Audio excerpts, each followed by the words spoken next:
Shanna, for having my back and letting me know that you can hear me. So as I said before, my name is Natalie Cousins. I'm a business consultant and strategist. And basically, my main goal for this month is to have us all fall in love with our business again. And so, like I said to most of my clients, when I say to them, well, do you have a business plan? They're like, well, I haven't started working on my business plan because I don't have a loan, or I'm not applying for a loan. Today, we're going to discuss 3 things that your business plan must have. And by now, we know that no matter what type of business we are in, every business needs a business plan. So I guess the main question is, why is everyone skipping this? Small business owners, why are they skipping this? Or they only start working on it if they're trying to get a grant or if they're trying to get a loan. It's very crucial to our business. And I think that a lot of us think that if we're not serving a product or selling a product, that there's no need for a business plan. And in fact, that's actually wrong. I have a 1-year, 3-year, 5-year, and I'm now working on a 10-year business plan. So I have goals and things that I can work towards. Every business can actually benefit from having a business plan, even if you're not applying with a bank for a loan or working with an investor. Business plans help you to stay on track, and you can keep updating them and improving them if your needs change or if the services that you're dealing with change. So it's very crucial that we understand that we all need business plans in our business. What are we working towards if we don't have a plan to know where it is that we're going? So let's start with the number 1 thing that we need to concentrate on when developing a business plan, and that's focus. All right. When you create a business plan, you need to focus on the reasons for the business. Why are you in business? Who are you looking to serve? Why do you want to serve? What do you want to provide? When do you want to start? And if you've already started and it's not going so well, let's talk about how we're going to fix that start. All right. Will you set up shop? Are you going to work from home? Like, how are you going to operate this business? And when do you want to start this endeavor? So a lot of people have things in their mind. A lot of people are good at certain things that they do. But at the end of the day, they still don't have necessarily a purpose or their why for why they want to get into business. So how would you mend all of these things together to create a prosperous business? So if you can't answer any of these questions, then how's the business going to be prosperous? Because you haven't answered these questions. So these are the primary reasons why you're going to go into business, and they should always be a forefront of your mind when making a decision on this. The other thing to focus on is, what is your big picture? What is your big dream? How much money do you want to make over the next 5 years? Do you want to sell multiple products, or do you have several locations? What type of service are you going to provide if you are in the service industry? Everyone's big dream is going to be different, but you should write it down as a part of the plan. And I had to learn this the hard way. Like, I don't know if I've said it before, if you've heard me speak before. At a very early age of 22, I was in business. I had big dreams for myself in terms of wanting to obtain certain things and be at a certain place in my life, and it was good. I was on my journey, you know what I mean? But nothing was written down, nothing was planned. And I can tell you, most recently in the last couple of years, I've been writing everything down, writing down where I see myself and how I'm going to obtain it. And because it's on paper and it's kind of like you're held to it like a contract, you have to be able to write things down so that you can obtain these goals in your business. So that's very, very crucial. All right. The second step to a business plan is the actual plan, right? Like, we have to actually have a plan, right? Nothing tried, nothing gained. So think of your business plan as a mountain, right? Like, the top of the mountain is smaller, but the bottom is wider, right? So your mission is at the base of the mountain while you're building this dream at the peak, right? So as you are climbing the different steps in your business and you're making it grow, you got to start from somewhere, and it's the bottom of the business. So everything in between is what you need to plan these steps, and it should also be incorporated into your business plan, right? So what products or services are you going to create? How often do you want to produce a service or a product? So these are things to look at, because we want passive income in our business, right? We don't want to stay stagnant or complacent in our business. So we need to look at elevation. how are we going to implement some of the passive income or affiliate income into our business? This is very important. My parents and my grandparents we've owned restaurants, and my grandmother was a baker. So at the end of the day, we started off selling to our church congregation when she first started selling her patties, and then it went into a 7-Eleven. So then our demands and our orders started to become higher because we were having to service a bigger crowd, right? The church congregation is one, or if people had weddings or things like that. But then when we started to have to get 5,000 patties to 7-Eleven, we had to figure out how are we going to build this assembly line to be able to meet the orders. So we need to be able to see how we're going to expand our business. Are there going to be anything that requires you to go out and be the face of the business? What's going to happen with there? Are there going to be other opportunities for you to reach and grow your business, gain your followers? These are the things that you need to know. And what can you add to your sales funnels for those that are not yet ready to commit to buying your product or buying your service? So you can see now with algorithms on Facebook and Instagram, what's ending up happening is you can be looking or shopping for a particular product, and what ends up happening after that is a few days later, you might be on your computer and you'll see that same exact thing that you were looking at a couple of days ago is now popping up, basically showing you that it's still ready here for order.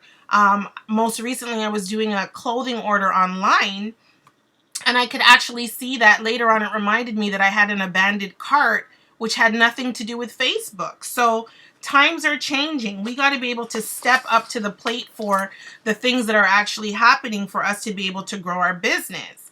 Now, the last step for a business plan is action. Okay, so it's all fine and dandy to write all these things down on paper, write it in a notebook, but are you going to put action to it, right? Remember, nothing tried is nothing gained, and you're going to consistently hear me talk about that. This is where planning steps are broken down into smaller, actionable steps so that you can attain the actual goal in the business. So instead of just saying, I want to make 100,000 this year, how are you going to break down that 6-figure income? So if you are in real estate, we all know that it all is based off the average home that you sell and how many transactions you'll actually need. And then we have to say to ourselves do you want to do buyers? Do you want to do sellers? So if you're in direct sales, or if you are in the design field, or if you're in MLM, you have to say to yourself, okay, this 100,000, is this going to be gross or net? And if it is gross, okay, let's just look at the product on a gross level. How much of these do I have to sell in order to make that 6 figures? But again, if it is not gross and it is net, after you've paid out your expenses, you've paid out your bills, then what is going to be the number that you need to sell? In real estate, how many houses are you going to sell to make 100,000? What's the average house price? And that will then break down to you how much houses you have to sell. But then it goes further by your reach and your exposure. How many people are you going to touch every day to say that you are going to be able to meet your mark, right? So I get up every day. I know that I'm working primarily with buyers. I know that I'm working on a lead system. So how am I going to show 10 houses a day? How am I going to reach 10 buyers a week? Everything is boiled down to numbers. So we talk about the servicing. So if you're a designer, how much consultations do you need this year? How many hours are you going to be able to dedicate in your business per week, per month, per year, right? I've got 2 kids. I know spring break's coming up. Am I closing down my office for that whole week to be with them? Family Day's coming up. It's President's Day in the US. How many people are taking that off? So we know there's 365 days in the year, but they're not all workable, right? Like I shut down for Christmas. I do other things that are pertaining to my kids. So at the end of the day, I have my calendar. I have my marketing schedule in there. I have my holiday schedule in there. So a business plan is not just about taking it to the bank, seeing a loan officer and saying, I have a business plan that's going to be able to make me capitalize 6 figures this year, and I need a loan, right? It is also about how are you going to leverage your business and be able to attain it? What actions are you going to actually physically take? So when you go to the loan officer to get this money and you hand them this beautiful business plan that you probably bought from someone or you didn't really put the time or the energy into, and then 3 to 4 months into the business, because you have the great credit to be able to get this money, it starts to crumble and it starts to fold. And then months later or years later, you find yourself in debt for this business that you took a loan out. It's because you did not have a focus, you didn't have planning, and you didn't have action in your business plan. And so that's why this month I'm trying to concentrate on these 3 things to help you understand and elevate, because a lot of entrepreneurs are failing. They're not really doing what they need to do in their business. They might have the money, they might have the startup, they might have the idea, but they are not focused, they don't have plan, and they don't have action. And those are the 3 common reasons why small businesses are failing. All right. Now, when you look at how you're going to be able to work out your numbers, work out what it is that you're going to do. Hey, Anne. Hey, Faizana. When we look at all of these things, at the end of the day, we have to look at numbers. Okay. Your business is built off numbers. We know we want to make a certain amount, 6 figures, right? But we need to work backwards to be able to see, is it doable? Is it attainable? Maybe 6 figures in your first year is not necessarily going to be realistic. Maybe 50,000 is more realistic. We have to look at the end of the product or the service that you're selling to see how hard you're going to have to work to get to that number. And that's where the action is. So I don't want you to be thrown off here in reference to what it is that I'm saying. You don't need to necessarily do a 5-year plan. That's not what I'm saying at all. You can do steps. You can work with 1 year at a time. Like I said, I did my 1 year last year. I did my 3 year. I did my 5 year. Now I'm working on my 10 year because I see a bigger picture. I'm looking at my age. I'm looking at where I want to be. So at the end of the day, that's why I'm further up with the 10 year. But if you're new in business and you want to just look at your first year or your 3 years, then that's fine. When you go to the bank, they kind of want like a 5-year plan to see where this is going to go, or an investor is going to be like, okay, why should I invest, 6 figures or $1 million in your business if you don't have a plan? So that's very important. So if it seems like a daunting task, what I'm going to place on a link here on Facebook first and foremost is a link to my 5-day, my 6 figures in 12 months plan. Okay, and what that's going to help you to do, it's a free lecture webinar that I did a few weeks ago. You guys can go ahead, you can register for that, take a look at it, listen to the importance of why you need a 6-figure business plan. It's not just about getting money from the bank, because some of us don't have what it takes to walk into a bank right now to get 6 figures. But more importantly, how are you going to plan to be able to make that 6 figures? So I'll post that in the link in here. Also, what I need for you guys to realize is that, when you are sitting down and you're looking at whatever it is that you are good at, wherever it is that you want to go with your business, we need to formulate 3 important things of focus, plan, and action. And at the end of the day, if you can do all of that, if you can stop and take the time to look into your business and say to yourself, okay, this is where my business is going to go. This is where I see myself in the next couple of months. This is how much my services are. Then you are 1 step ahead than the next person that's not doing that. Okay. Everything takes time. If you are struggling in your business right now, I need for you to understand that nothing comes easy, right? Like you got to be able to realize roadblocks or stuff like that. When you're thinking of your business plan, think of it on a bigger level, even though you're a smaller group. So when you walk into McDonald's and you say, hey, can I get a small fries? They would never say to you, hey, we don't have fries right now. Like that just would not happen. They've got structures and things in place in order for their business to always have stock, always have things. So just look at all of the bad customer service issues you've faced in the past. Figure out now with yourself, how can your business have a same model of good customer service? How are you going to build your business and have a plan in terms of policies, processes, and procedures. Think of the bigger picture of the money that you want to make, and then work yourself backwards. So if you're a designer and your initial consultation is $199, calculate out of that 6 figures that you want to make this year, how many consultations do you need to give you a $10,000 project, a $20,000, $30,000 project?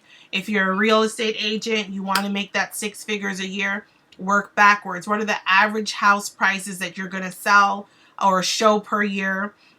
And then after that, calculate back how many houses are you going to need to sell, which means how many buyers or how many sellers are you going to have to get out there in front of to actually be lucrative.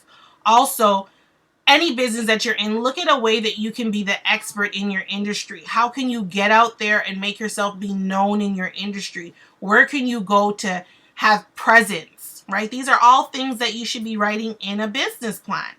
You know, how many times am I going to show up at the local bank to see if I can talk about the current housing market? How much times can I show up at Home Depot to figure out if they have presentation slots available, because we know that Home Depot is very big at allowing trade days and things like that. So just think of ways that you can get out there, get your reach, get your number, be in front of your audience, have a crowd.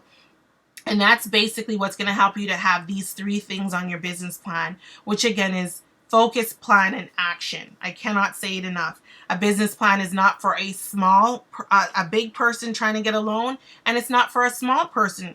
It is for everyone. It doesn't matter what type of business it is that you're doing. Get planning today. Get action. A lot of small businesses are failing because they don't have a plan. And if you're not planning, then you're planning on failing. And that's a famous quote. So that is what I had to give to you today.